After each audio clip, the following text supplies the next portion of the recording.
American president Donald ട്രംപിന്റെ ഭീഷണികൾക്ക് ശേഷം എന്തെങ്കിലുമൊക്കെ ഉപാധികളിൽ ഇളവ് വരുത്തും ഇറാൻ എന്നാണ് നമ്മളൊക്കെ വിചാരിച്ചിരുന്നത്. കാരണം അമേരിക്കൻ പ്രസിഡന്റ് വലിയ ഭീഷണികളാണ് ഇറാൻ മുന്നിൽ വെച്ചിരുന്നത്. 2 ദിവസം കഴിഞ്ഞാൽ ഇറാനെ ഇല്ലാതാക്കും.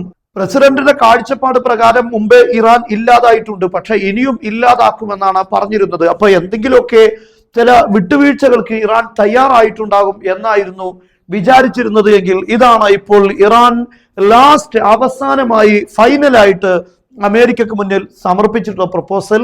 നമുക്ക് എന്തൊക്കെയാണ് ഇറാൻ പറഞ്ഞത് എന്ന് പരിശോധിക്കാം. ഒന്നാമത്തെ കാര്യം, യുറേനിയം സമ്പുഷ്ടീകരിക്കാനുള്ള അവകാശം ഇറാന് വേണം എന്നതാണ്. ഇതാണ് ട്രംപിന് തീരെ പിടിക്കാത്ത കാര്യം. പക്ഷെ ഇതിൽ ഒരു വിട്ടുവീഴ്ചക്കും ഇറാൻ തയ്യാറല്ല എന്ന കാര്യം ഉറപ്പാണ്. ഇതിനർത്ഥം അമേരിക്കയുമായി ഏത് വലിയ സംഘടനത്തിനും ഞങ്ങൾ തയ്യാറാണ് എന്നാണ് ഇത് സൂചിപ്പിക്കുന്നത്. അതുപോലെ ഇറാനുമായി ബന്ധപ്പെട്ട ഇറാനിന്മേലും അതുപോലെ ലെബനൻ അടക്കമുള്ള സ്ഥലങ്ങളിൽ പൂർണ്ണമായ വെടിനിർത്തൽ ഉണ്ടായിരിക്കണം. മൂന്നാമത്തെ കാര്യം, ഇപ്പോൾ നാവിക ഉപരോധം ഏർപ്പെടുത്തിയിട്ടുണ്ട് ഇറാനുമേൽ, എന്നാൽ അത് പൂർണ്ണമായി പിൻവലിക്കണം. നാലാമത്തെ കാര്യം, ഇറാന്റെ ട്രില്യൺ കണക്കിന്, ഇറാൻ പറയുന്ന പ്രകാരം 11 ട്രില്യൺ ഡോളർ ഉണ്ട്. ഈ ഫ്രീസ് ചെയ്തിട്ടുള്ള ഇറാന്റെ സമ്പത്തുകൾ, അസറ്റുകൾ അത് തിരിച്ചു തരണം എന്നതാണ്. അതുപോലെ തന്നെ അടുത്ത കാര്യം, ഇറാനുമേൽ ഉണ്ടാക്കി വെച്ച എല്ലാ വാർ ഡാമേജുകളും അതിന് നഷ്ടപരിഹാരം വേണമെന്നാണ്. ഇതെല്ലാം കഴിഞ്ഞ അവരുടെ പ്രപ്പോസലിൽ പറഞ്ഞ പല കാര്യങ്ങളുമാണ്.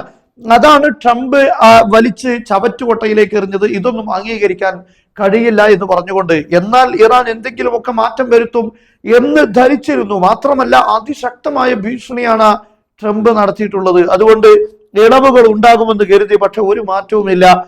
ഇപ്പോൾ നടന്ന വാർ ഡാമേജുകൾക്കുള്ള നഷ്ടപരിഹാരം വേണം എന്ന് തന്നെയാണ് ഇറാൻ പറഞ്ഞിരിക്കുന്നത്. അതുപോലെ തന്നെ അടുത്ത കാര്യം, UN-ൽ ഏകപക്ഷീയമായി ഇറാന് മേലെടുത്ത എല്ലാ ഉപരോധങ്ങളും പ്രമേയങ്ങളും പിൻവലിക്കണമെന്നാണ്. അതോടൊപ്പം തന്നെ വളരെ പ്രധാനപ്പെട്ട മറ്റൊരു കാര്യം, ഇറാന്റെ അയൽ രാഷ്ട്രങ്ങളിൽ നിന്നും അമേരിക്കൻ സൈന്യത്തെ പൂർണ്ണമായി പിൻവലിക്കണം. ഇങ്ങനെയുള്ള 7 കാര്യങ്ങളാണ് പ്രധാനമായും ഇറാൻ മുന്നോട്ട് വെച്ചിരിക്കുന്നത്.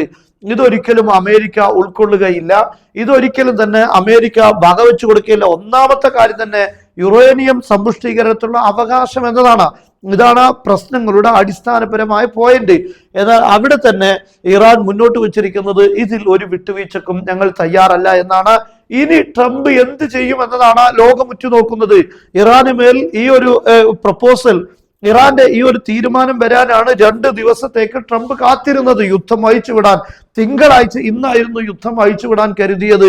ഏതാനും ചില അറബ് രാഷ്ട്രങ്ങൾ വിളിച്ച് പറഞ്ഞതുകൊണ്ടാണ് യുദ്ധം നീട്ടിവെച്ചത്. പക്ഷെ അത് തന്നെ ഇറാന്റെ ഭാഗത്ത് നിന്ന് ചില വിട്ടുവീഴ്ചകൾ ഉണ്ടാകുമെന്ന് പറഞ്ഞുകൊണ്ടാണ്. അതുകൊണ്ട് അതിനുവേണ്ടി കാത്തിരിക്കാം എന്നാണ് ട്രംപ് പറഞ്ഞത്. എന്നാൽ ഇപ്പോൾ ഫൈനലായിട്ടുള്ള തീരുമാനം വന്നിട്ടുണ്ട്. ഇനി ട്രംപ് എന്താണ് ചെയ്യുക, ഇനി 10 ദിവസത്തേക്കോ അല്ലെങ്കിൽ 1 മാസത്തേക്കോ നീട്ടിവെക്കുമോ എന്ന കാര്യം വ്യക്തമല്ല.